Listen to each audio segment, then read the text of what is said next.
Hello, my name is Stacy Slate, and I am the Community Manager at the Edible Schoolyard Project. And along with my co-host Julianne, I want to welcome our 3 participating school garden programs and a community question author and everyone watching to our Growing Food Education in Schools Google Hangout. We are really excited to be joined by programs from Oregon to California to West Virginia. And in this hangout, we're going to be asking these garden experts a few questions on how they got their program started, how they get them up and running, and then we're going to have our community member ask questions that have been shared on social media. So let's begin with each of our programs. Julia, do you want to start us off with an introduction about your program? Sure. Hi, everyone. It's great to meet all of you in this hangout. I am the executive director of the Garden School Foundation, and we're a small nonprofit that runs a very big garden program at a school in South Los Angeles. We currently serve the students at that school and then do lots of tours and consult with other groups around the city. And we're also about to publish our K-5 curriculum, which we're really excited about, and we'll start working with other schools this fall. So our program encompasses mostly science classes and then cooking classes, and the kids at the school come out throughout the entire school year to do classes. So that's us. Great. Anne, do you maybe want to tell us about your program?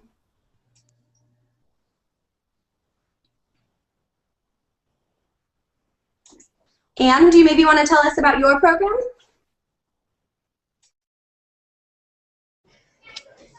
Sure. I'm Ann Lupo. I'm the assistant principal here at North Elementary, and joining me, we've got a small team put together who is kind of the grease of our program. So I'll let them introduce themselves, and then we'll share a little bit about what our program is. I'm Laura Van Horn. I teach kindergarten here at North Elementary. I'm Jim Rye, and I'm a collaborative faculty in residence to the school, and I work at West Virginia University in science education. I'm Melissa Fornash, and I teach 2nd grade here at North. And my name is Natalie Webb, and I'm the principal here at North Elementary. So our program, we are a school of pre-K through 5th grade, and we have about 760 students. Our program started with a small grant written in the fall of 2010, and we broke ground in the spring of 2011 with 13 raised beds. And we've got an all-encompassing curriculum with reading, language arts, math, science, social studies, and our nutrition's getting in there too. So we are growing, I think, a little bit more rapidly than we thought we would, which is really exciting. That's great. Sarah, do you want to tell us about your program? Yeah, sure. Hello, everyone. My name is Sarah Sullivan, and I'm the Garden Program Coordinator at Abernathy Elementary School in Portland, Oregon, which is in southeast Portland in the city center. We have about 480 children, K through 5, and our garden program is the garden class is like a special, so the kids come out of their main classroom for about an hour a week. And the garden class works in tandem with the kitchen, or the school cafeteria, which is serving as Portland Public Schools' test kitchen for more locally sourced, nutritious meals made from scratch. Thank you all. Successful garden-based education programs they're effective in teaching students the value of knowing where their food comes from and how to grow and harvest it. So I'm wondering, as leaders of your programs, if you all could share what makes your model particularly successful.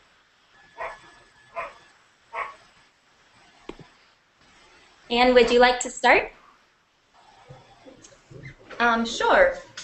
I think our program, we've got a lot of pieces to our puzzle that makes our program successful, and we are in close relationship with West Virginia University, and like Dr. Rye mentioned, he is a faculty resident here at North.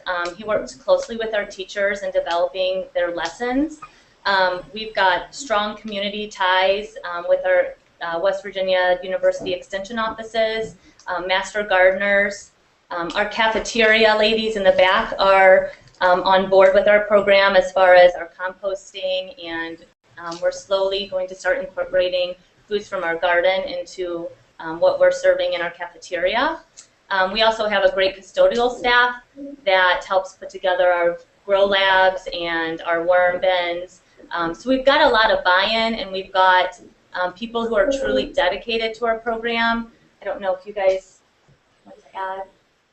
Well, and I think it's grown. I think it's the other faculty and the staff have seen the excitement that the kids had in the classrooms where it started. Everybody's been anxious to get on board, so it's grown pretty quickly that way. Yeah, we went from 7 teachers when it first started, and now we're up to 30 teachers out of a staff of 50 who are using garden education in the curriculum. So it's very exciting. I would say that the key thing to sustaining the program is that it can't be something extra, and that is we use it to teach. We use it to teach disciplines that have to be taught to meet standards, so on and so forth. So really the garden is a vehicle, and a very authentic vehicle for teaching, reading, math, science, and so on. And it makes it real world. Yeah, we're joining forces with our local farmers market, and we were a presence there this past summer.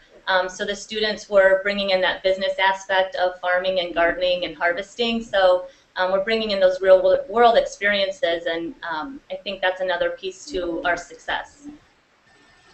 That's amazing to hear how you've grown from having 7 teachers buying in to having 30 teachers, because that's showing that it's really connecting with your population and really getting that your pupils or students are really benefiting from it. So that's amazing to hear. Thank you. Julia, do you want to maybe tell us about your program? Sure. Yeah, that all sounds incredible what you guys are doing up there. I am in a bit of a different kind of population working in South LA, and I'd say that there are just very few resources in the neighborhoods in general for these kids, let alone kind of extracurricular or less traditional modes of learning or experiencing the world. And so honestly, I think that what has made our program so successful is that we have paid staff that are not part of the school that are running it. It takes a lot of coordination, as all of you probably know, or anyone that's been part of a garden program at a school knows. A lot of coordination to make sure that what's happening in the garden is sustained and that it also supports the kind of instruction that you're trying to do, whether it's cooking or science or math or art, and that doesn't just happen on its own. And so that's the piece that we see is often missing with a lot of schools, is they build a beautiful garden and they get everybody excited, but then if it's one parent that's there that leaves, or one family or one teacher that took a shine to it and then they leave, is that the sustainability component isn't written in. So we find that having, one paid staff person whose job it is to focus on the garden and to work with all the teachers and coordinate volunteers and solicit donations and do all that kind of stuff is really key, has been really key to the success of our program and to other programs in LA in particular. And how about you, Sarah?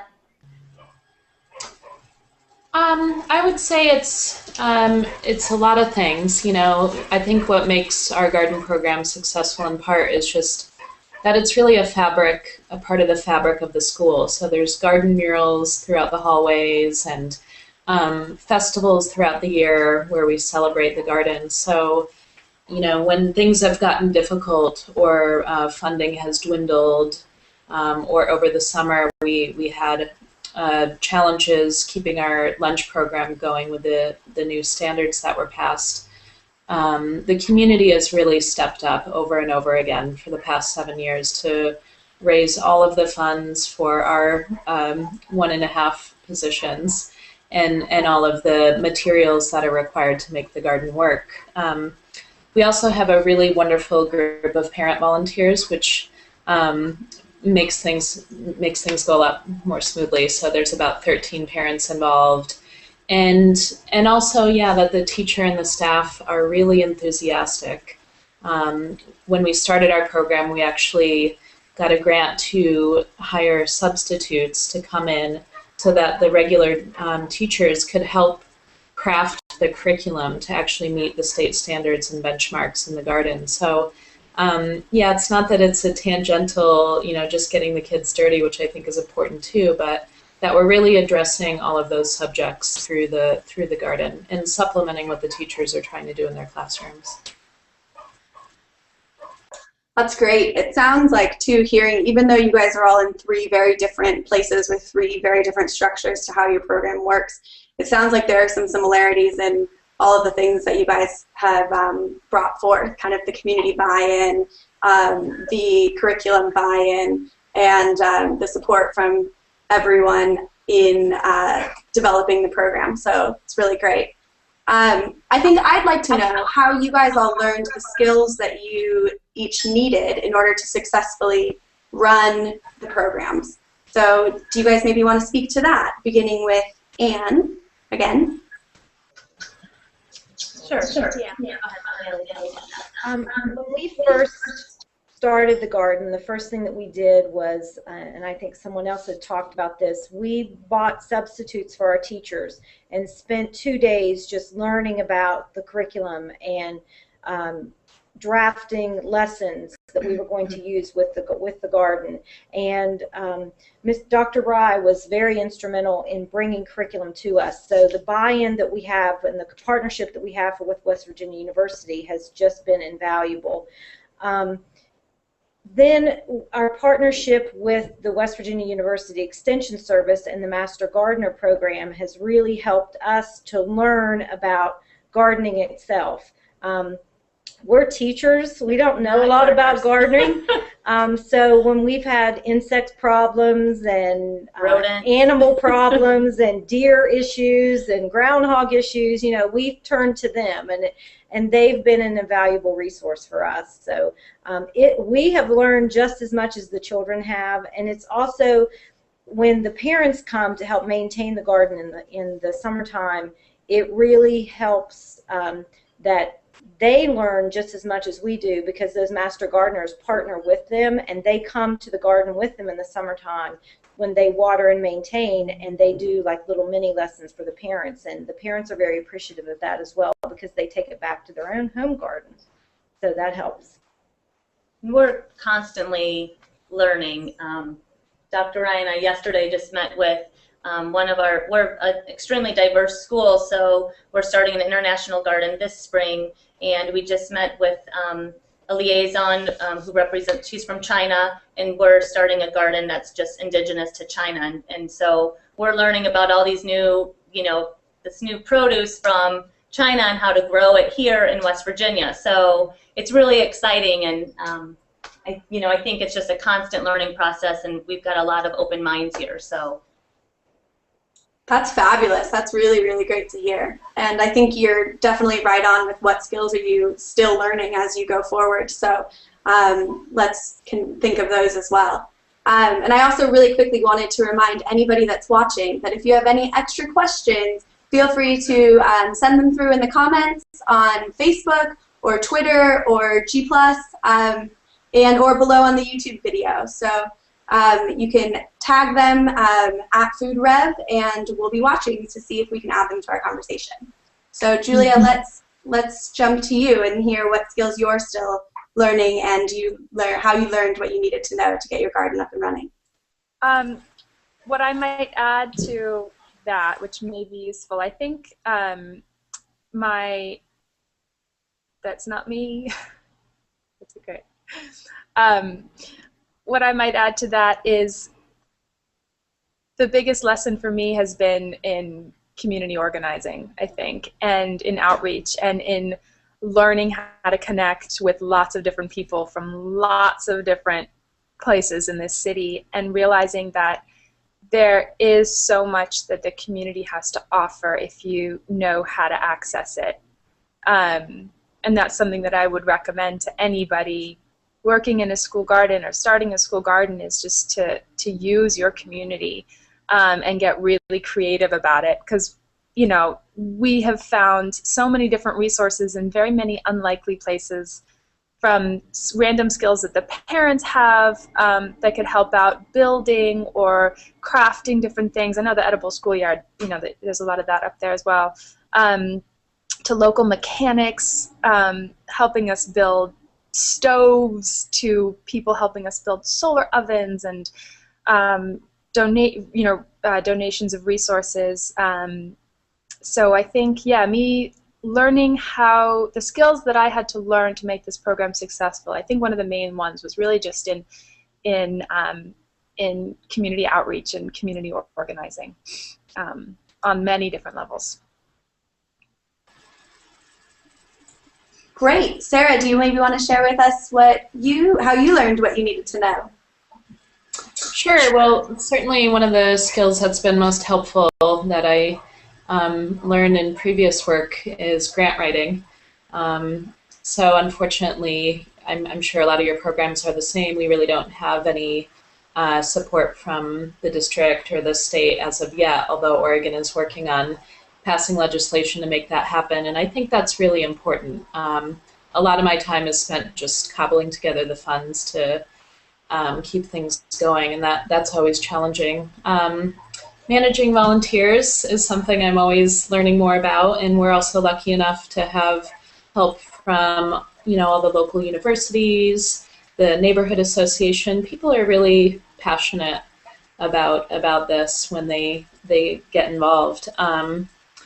I'd really recommend checking out a school garden coordinator training program model in Portland through the organization Growing Gardens. I took their 45-hour training when I started working at Abernathy, and it's just wonderful. Everything from year-round planting to program promotion to outreach into the community, and that was really helpful. And that organization, Growing Gardens, has also helped build a web statewide of school garden educators and coordinators, so we're all working together, and that provides a lot of support for our program as well.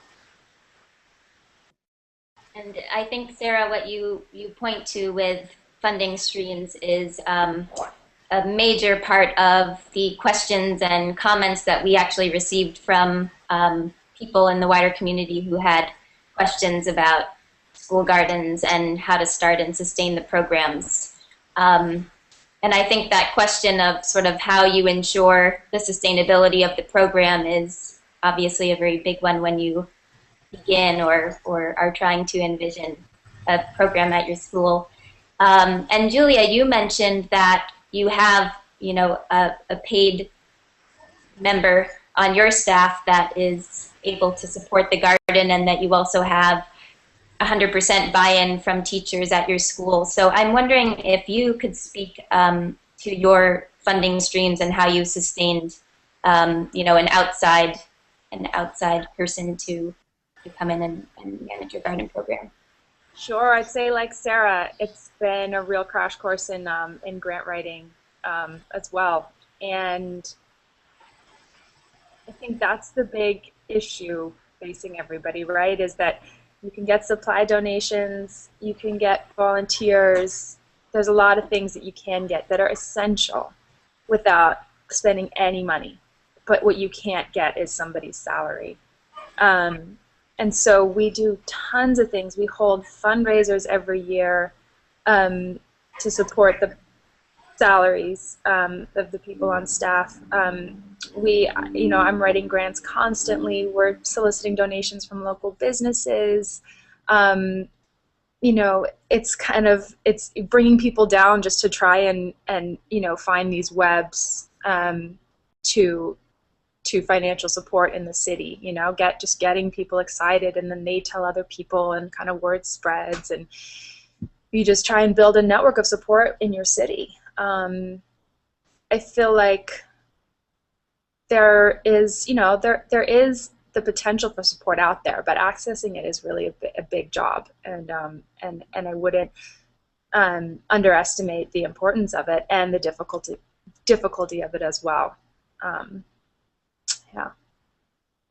I think it ties into with what you were saying before about knowing how to access your community and being creative in that space of accessing when you speak to people, learning how to speak to people, to see what's out there and what's available. Yeah, and I'm not to that one of the cool things about this is, you know, asking people for support and asking them for money for something is something that is really intimidating for a lot of people. But the thing about the work that we're all doing is that everybody supports it, really. I mean, there are very few people that don't see the extraordinary value in this work and in gardens for kids. So it's actually really empowering to be able to educate your community about this and bring them on board and get their support. And it's great lessons for kids. I mean, I have kids that will call me from other schools and ask for help on how to write letters to local businesses, asking for donations and stuff like that. And those are all great skills for kids to learn. How to present something in a mature and professional way, and, you know, how to really sell something that you believe in so strongly. And I think it is empowering for people. And there, you know, and you can be creative. There are a lot of different ways to crack that chestnut. Great, thank you. And we're going to turn back to you for a minute. As you are joined with all of your teaching staff, we were wondering if you could tell us a little bit more about how you integrate the garden into your curriculum. And then an additional question that was popular in our community was, what do you do with the garden in the winter? Great question. So I'll go ahead and let these three, because they're the driving force of the curriculum, talk to that. Okay, well, I think it's, you know, I teach kindergarten, and so it's just sort of a natural, because our curriculum is hands-on anyway, and so it's been a real natural transfer for us. And, you know, obviously tons of science lessons and math, and a little harder to maybe think about, but certainly using it in language arts and reading. But I think one of the greatest things for my kids has been the transfer from the, because a big stage of development for 5- and 6-year-olds is to transfer the concrete to the abstract. And so when we track the growth of the garden, to talk about what's, right now we're growing carrots in a grow lab, an indoor grow lab, which speaks to what we do in the winter. We have indoor grow labs. And so we're growing carrots, and one of the things I asked them to do in their science journals was to just to draw, to represent what they saw, and a lot of them drew the carrot because they know what a carrot looks like. And then we had to talk about the fact that you don't see the carrots, and so they had to represent that was below the ground and that the green tops were above the ground. And so that's just, it's something, the stage they need to go through, and so it's been a real, you know, that transfer from the concrete to abstract has been important for them. And the students, they enjoy the lessons so much, and they get so excited. We planted strawberries in our classroom in the fall, and we have had strawberry shortcake. And the kids, you know, did a lot of math integration. They would measure the plants, how tall they were getting, count the leaves, the blooms, make bar graphs from how many strawberries were on each plant. And these were ideas they came up with. So it's kind of putting the learning in their hands, and they get to come up with the ideas, and they get to say, well, what if we did this, and what if we did that? And that makes them more excited about learning, and it makes them more, it gives them the responsibility to do the learning, and they want to know these things, so they go for it. And about the winter, really, you can't overemphasize the importance of what you can do inside the classroom, and then at the same time start to view your raised bed as part of your classroom, even though it's outside. So, for example, as Laura had mentioned, we have grow cart systems with lights, a variety of different ones in the classroom. Lately, we've been using earth boxes with trellises. Right now, in addition to the strawberry projects growing in the classroom, we have a bean project, we have a gourd project, and there are others. And so the idea is that the students and teachers learn quite a bit about how to successfully raise these crops in the classroom, and can make some decisions then about what they want to plant outside. Last winter, we finished our outdoor harvesting probably by the end of September, and we got through an experiment that grades 4 wanted to do. We got quite a bit of spinach in the ground, and with some low tunnels and cold frames, we harvested abundant spinach all winter long. It was fantastic. Now this year, our growing season, we didn't even finish harvesting until the middle of October, and for some reason or other, we did not get our greens in soon enough. So we're not doing much winter gardening this year, but from now on, we will. I think the issue of garden maintenance for cold weather and also summer is a large question for people who submitted their own questions when we were calling for them. And Sarah, I'm actually interested. I visited Abernethy in July and saw lots of things still growing. So I was wondering if you could sort of give us some idea of how the garden is managed when the summertime comes. Yeah, absolutely.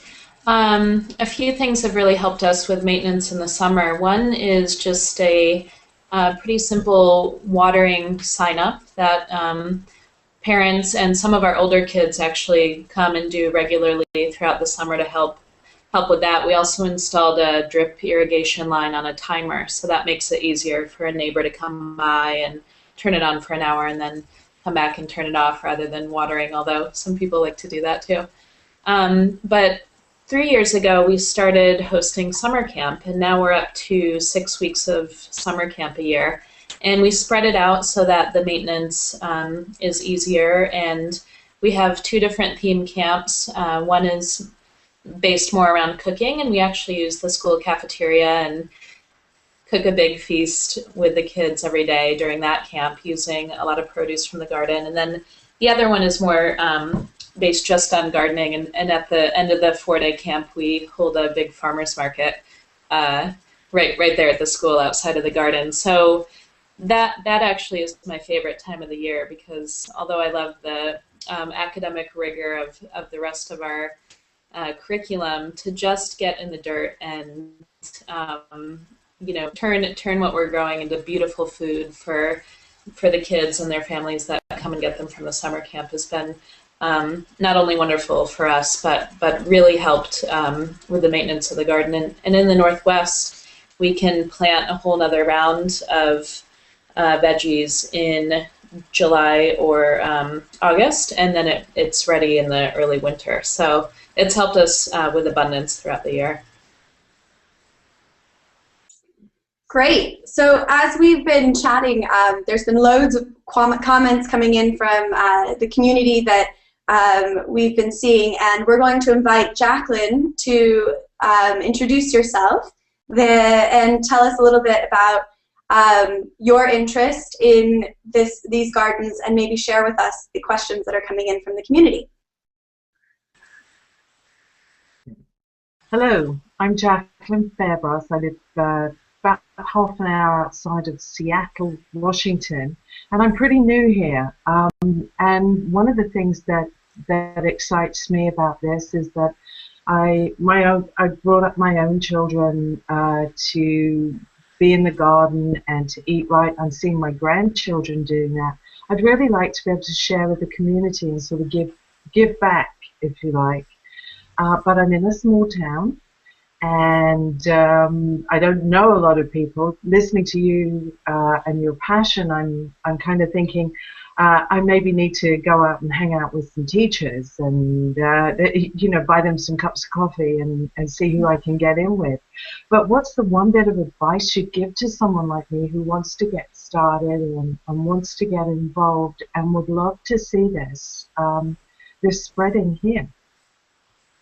And I'm open to anybody who's got some advice for me.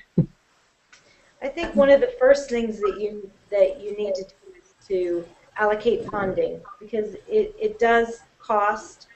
There is a cost issue with buying the seeds and the dirt itself and planting the beds, and then also figuring out what the buy-in is going to be with the teachers and developing some curriculum. I think those were our 2 main issues getting started. And I would say do just that. Go to your local schools and see if there's buy-in. I mean, Dr. Rye, unfortunately, he had to leave, but he approached us from the university. And so, we were an excited school that jumped on to his idea, and I think you're going to find that. You just need to reach out. And I would say local colleges and universities are a huge, huge resource in all areas, from curriculum to their extension program. So just reaching out to them as well is another. And offering to be the grant writer. Yeah. If you offer that you will write the grant to get the money, you got it. Someone will, a principal will say, do it. That's what happened to us.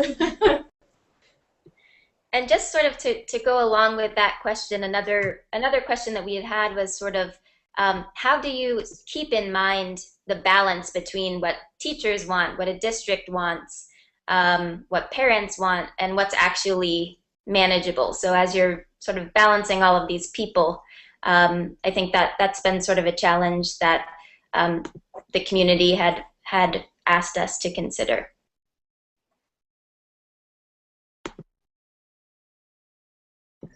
If you guys want to. For our program in Portland, it's been quite a difficult dance at times of really working together with the district, both utilities with garden installation and kind of expanding our garden, applying for permits every time we have to do that, and then working with nutrition services cooperatively. But I also think that our programs require being a little bit of a thorn in the side of the public school system or the city or whomever to advocate for these programs and their presence in the public school system. So sometimes it's taken a little bit more push than you might think, but I think that's important.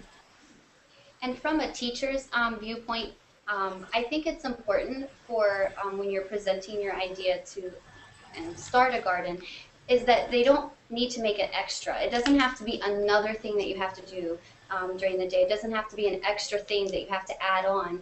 It is, you incorporate it in too. So I'm teaching so many of my Common Core standards by using my garden. So instead of opening a textbook, you get to go outside. Yeah, and I think that's an important aspect as far as juggling the district is, we're teaching the standards and we're getting that the academic piece in there with garden-based learning. So I love that. I hadn't considered that aspect of it. I was thinking very much in a separate box. This is the gardening box. This is nutrition, but like hearing you talk about integrating the other aspects of schooling, it makes so much sense, and it's very holistic. It's beautiful, and thank you for sharing that. That's popped me out of a box there. Mm-hmm. So Jacqueline, I don't know if you have the question from our community member, Amanda Moskia. So I'm hoping that you might let us know what her question was, and then Sarah, if you might want to answer it, I'd be interested in hearing. Jacqueline, I think you're on mute.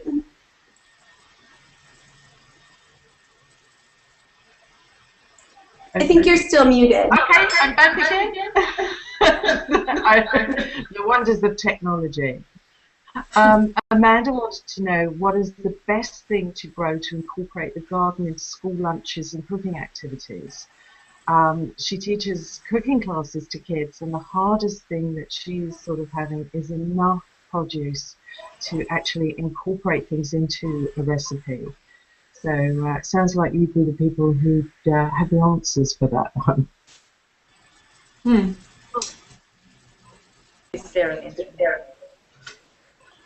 Oh, sure. Well, so yeah, we've used a lot of the produce in our school lunch program. In fact, every day, even during the winter, our goal is to just make whatever food we're bringing in from the garden visible on the salad bar, or kale on the pizza. And part of the success of that for us has been really good signage. So even if we just have some arugula or a few greens on a cold, rainy February day, we have one of the garden classes make a big sign and celebrate that every day the kids have a hand in what's being served in the cafeteria. I think the things they get most excited about, at least in the below 10 age range are root vegetables, the magic of pulling something out of the earth. And edible flowers are really beautiful and can sometimes be a gateway to trying other things. And then odd things. We love to grow, the weird purple carrot or shiso, spinach, or some herbs that they've never heard of that they enjoy trying something that they've never had before.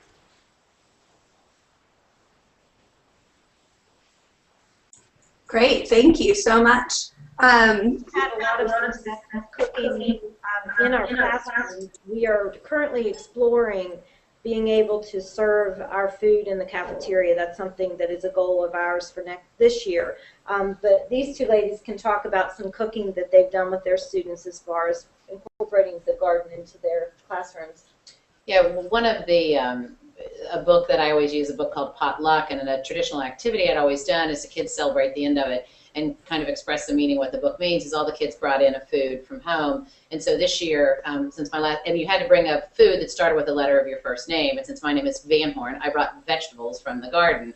And so it was a way that, it was not only what I was sharing, but they brought it in. And again, in small amounts, because we did the same thing, it's hard to serve all 24 kids, with the, to make a whole salad out of our garden bed. It was just a taste of something that we were sampling, and all the kids brought something in, and then that was the, and I just brought an electric skillet in, and we just, cooked up the greens and the beets to serve them. So not everybody tried it, but. And we've made salsa and pizza and green beans in a crock pot. And we've tried radishes for the first time. Some of the kids got to try radishes last year.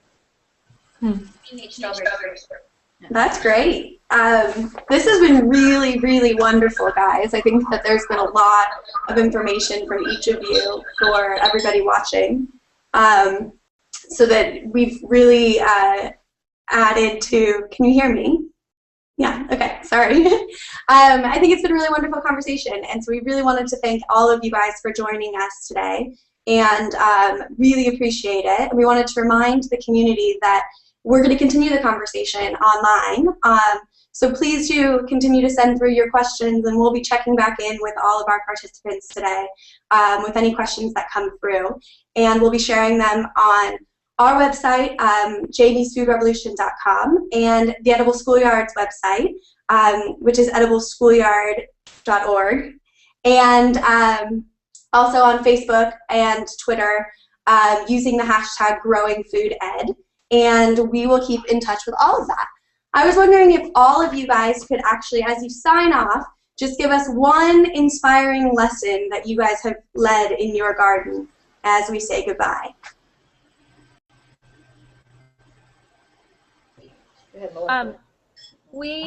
There's a ton of stuff you can do with ABCs, and the little kids make ABC garden books, and you can also do that as like an ABC scavenger hunt, which is always really, really fun. It's super simple. You don't need anything extra, and you have kids work in pairs and find the entire alphabet in the garden. Thank you, Julia. Anne and team? Sure. One thing we didn't mention that has been a project we've started is we have vermicomposting in many of the classrooms, which is composting with worms. So we have worm bins, which sounds disgusting to the kids at first, but actually watching to say they're our class pet, I guess the kids have gotten involved because they're there and they watch, like if they have leftover cucumbers at lunch or whatever, as long as they haven't eaten off of it, we put that in and watch that composted. And we did. I introduced the word inquiry with them a couple weeks ago, where they had to design the question. So it incorporated language arts because they had to learn what a question was, and then they had to, sort of explore the scientific method with, what questions can we answer about our worms just, right here and now. So. And another great lesson that I've done 3 years now is on homonyms. And so we use the garden as our basis to start teaching homonyms, homophones, and homographs with the kids. So we take them on a tour of the garden, and then we come back and we talk about what an example of a homograph and homophone is. And then we encourage them to come up with homographs and homophones by using garden words. And then they use them in context so that we know that they understand the meaning. And this year, it's been phenomenal. The kids still are talking about homographs and homophones. Every time a word comes up, they're like, hey, doesn't tell mean this too? And I'm like, yes, so what would that be? They're like, that's a homograph. And so they get so excited. It's a really great lesson. And Sarah. Yeah, one of my favorite lessons is with our fifth graders when they're studying the history of Oregon and the journey of Lewis and Clark. And so we look at what foods did Lewis and Clark eat on their journey across Oregon, and even sample some of the things that they tried, like the native Wapato lily. So for them to be able to actually learn about the history and try the food. We've actually taken our lessons and with colleagues in Portland published a compendium of our curriculum, which you're welcome to check out. It's available for free on eatthinkgrow.org. Great. Thank you all. We've had a wonderful time talking with you, and thank you to everyone who submitted questions, and Jacqueline for the voice of the community, and my co-host Julianne. I hope everyone has a wonderful day. Thanks, guys. Bye. Bye-bye. Thank you. Bye.